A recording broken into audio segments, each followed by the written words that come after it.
Hi guys, बसंती Ranbir Gurukul channel पे आप सबका बहुत बहुत स्वागत है। आज हम पढ़ेंगे सिंधु घाटी सभ्यता के कुछ महत्वपूर्ण क्वेश्चन आंसर।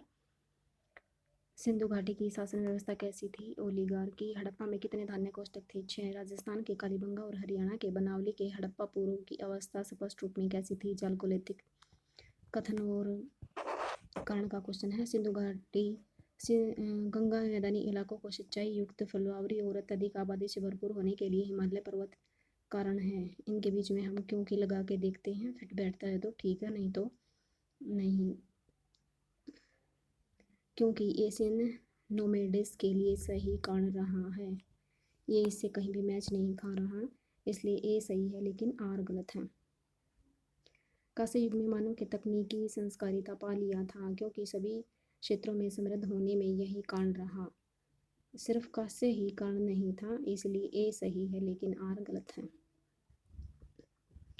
इनमें आपस में मैच करना है। हड़प्पा से हमें मिला है समाधान आर 37, लोथल से गोदीवाड़ा, कालीबंगा से जुता हुआ खेत, मोहनजोदड़ो से नर्तकी की मूर्ति। निम्नलिखित में से कौन सा एक हड़प्पा स्थल नहीं है? अतरंजी खेड़ा नहीं है, चनहुदड़ा, कालीबंगा, राखीगढ़ी है। हड़प्पा निवासियों का किसके साथ समुद्री मार्ग से संपर्क था? मेसोपोटामिया से था। निम्नलिखित में से किस राज्य में हड़प्पाकालीन अवशेष प्राप्त नहीं हुए हैं? तमिलनाडु से नहीं हुए हैं, पंजाब, उत्तर प्रदेश, गुजरात से हुए हैं। हड़प्पा संस्कृति स्थल धोलावीरा भारत के किस राज्य में है? गुजरात में। मेसोपोटामिया में शामिल क्षेत्र को आज हम किस नाम से जाना जाते हैं? पूर्वी सीरिया, दक्षिणी पूर्वी तुर्की और इराक का अधिकांश भाग। ये जो भी बोलते हैं, पूर्वी बोलते हैं, पश्चिमी, दक्षिणी बोलते हैं, हर दिशा आपके दिमाग में होनी चाहिए। सिंधु घाटी सभ्यता की खोज 1921। मेसोपोटामिया शब्द का अर्थ एक ग्रीक शब्द है जिसका अर्थ है दो नदियों के बीच की भूमि। 11th क्लास में है ये, एनसीईआरटी से। प्राचीन मेसोपोटामिया का लेखन कहाँ से शुरू था? जब आरंभिक मानव बस्तियों से नगरों का उदय हुआ। रोमन परिप्रेक्ष्य के निकट पूर्व का संदर्भ क्या है? भूमध्य सागर के पूर्व में स्थित क्षेत्र। निम्नलिखित में से कौन सा एक पशु हड़प्पा सभ्यता में मौजूद था? इसमें से जिराफ, हाथी, कंगारू, सियार हाथी था। समाधान एच किससे संबंधित है? परवर्ती हड़प्पा संस्कृति से। कालीबंगा से प्राप्त चबूतरे किस में निर्मित थे? मिट्टी की ईंटों से। निम्नलिखित में से किसने बालाथल का उत्थान किया था? इनकी खोज इसकी किसने की थी? BN मिश्रा ने। ये सारे के सारे बिल्कुल टिप्स पे होने चाहिए। कब किसकी खोज हुई, कौन से सन में और किसने की थी? हड़प्पा नागरिकता के बाद की नागरिकता क्या है? चालकोलिथिक। इसमें से कौन सा लोथल और चनहुदड़ो में स्थित हड़प्पा वासियों के लिए अत्यंत महत्वपूर्ण उद्यम था? मणि निर्माण। यानी कि वहाँ पे मन का बनाया जाता था। ये बहुत सारे प्रमाण वहाँ पे मिले हैं। हड़प्पा वालों की आयात कर लेने वाली अत्यंत प्रमुख वस्तु कौन सी थी? धातु और कीमती नग थे। इसमें से हड़प्पा के किस शहर में माद्री देवी की टेराकोटा मूर्ति विशिष्ट रूप से गायब है? हड़प्पा। किस नदी के तट पर मोहनजोदड़ो की खुदाई संपन्न हुई थी? सिंधु नदी के तट पर। हड़प्पा की ईंटों का अनुपात कितना था? 1:2:4। डैश ने सिद्ध किया कि हड़प्पा के लोगों ने एक सामान्य दफनाने की पद्धति थी जिसमें जमीन में गड़े हुए मुर्दों के सिर हमेशा उत्तर की ओर होते थे और मुर्दों को दफनाते समय आमतौर पर चीज़ों का इस्तेमाल करते थे। ये दोनों ही सही हैं। हड़प्पा का कौन सा स्थल भूकंप के आरंभिक साक्ष्यों को दर्शाता है? कालीबंगा को। सिंधु घाटी सभ्यता निम्नलिखित में से किस प्रकृति की थी? शहरी थी। किस हड़प्पाकालीन स्थल पर जहाजी मार्गाठ है? लोथल।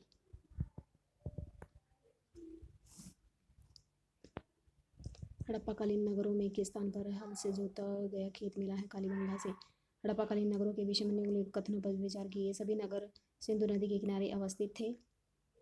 लोथल नगर में एक बंदरगाह था। केवल दूसरा सही है। हड़प्पा सभ्यता के निम्नलिखित किस नगर में चिनाई के कार्य में दक्षित प्रशस्त्र का प्रयोग कच्ची ईंटों के लिए किया जाता था? धोलावीरा। लोथल और चनहुदड़ो का सर्वाधिक महत्वपूर्ण उद्योग क्या था? अमन का उद्योग।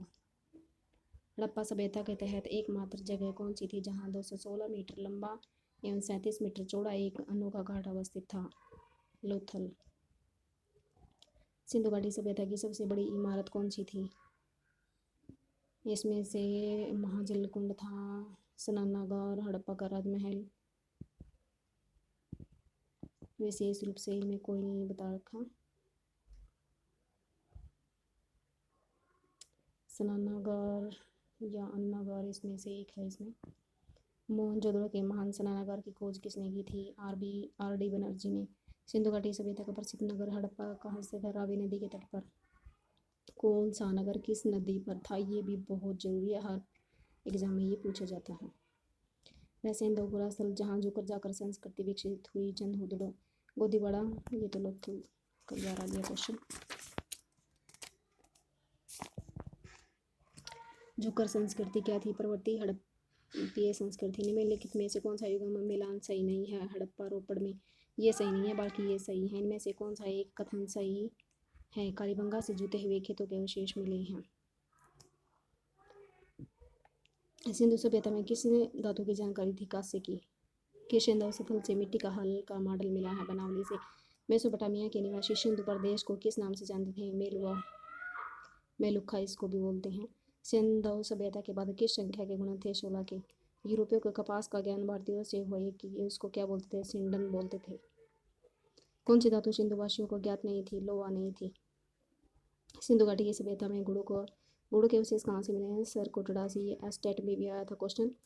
किस हड़प्पाई स्थल से एक मानव अस्थिपंजर निकट के एक बकरी की अस्थिपंजर प्राप्त हुआ है? मोहनजोदड़ो से।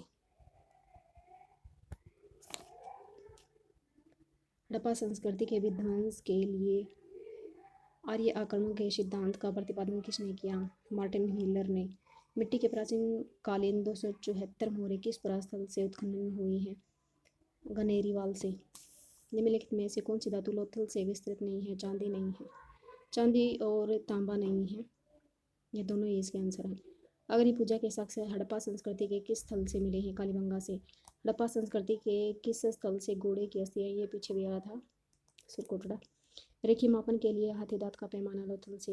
हड़प्पन स्तर से पक्की मीटों का पैमाना प्रतिवेदित है कालीबंगा से।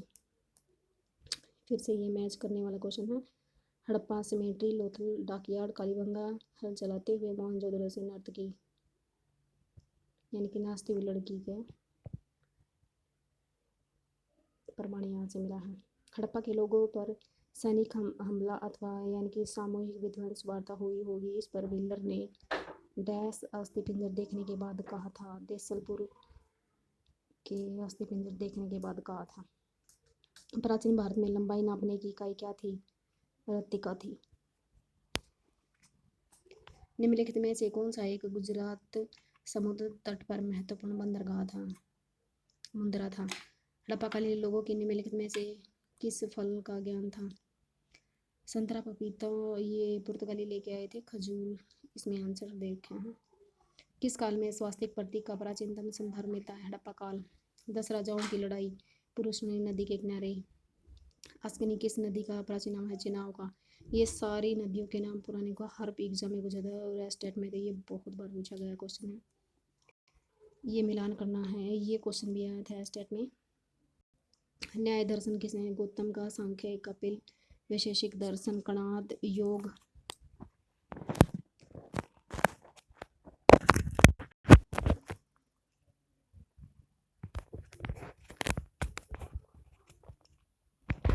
योग पतंजलि।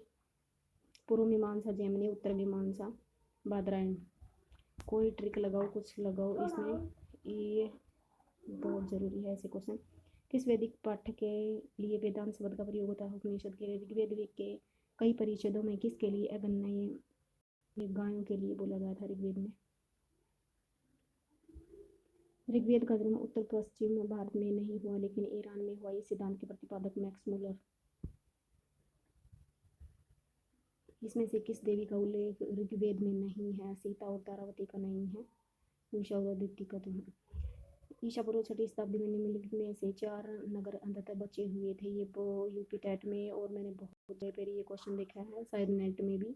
अवंती, मगध, कुरु, कौशल, ये आखिर तक बचे हुए थे। निम्नलिखित में से किसे निरुक्त का प्रणेता कहा गया है? यास को। कौशिकी ब्राह्मण किससे संबंधित है? वेद से।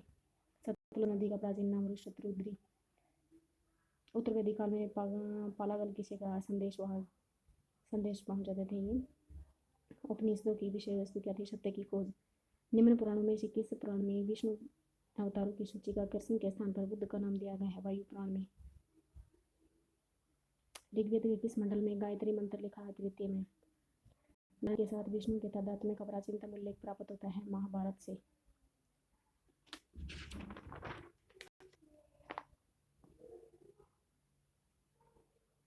दक्षिण पूर्व एशिया में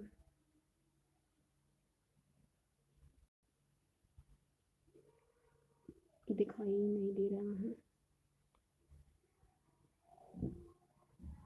हिंदू राज्य कौन सा था? श्री विजय। निम्नलिखित में से कौन सा कथन सत्य नहीं है? सतवीरवाद जैनों का एक संप्रदाय था, ये इसमें सत्य नहीं है। निकाय बौद्ध धर्म का से संबंधित आरंभिक बौद्ध धर्म पाली भाषा में लिखे गए महावीर के प्रवर्तक गर्भ मागधी में दिए, ये इसमें सत्य हैं।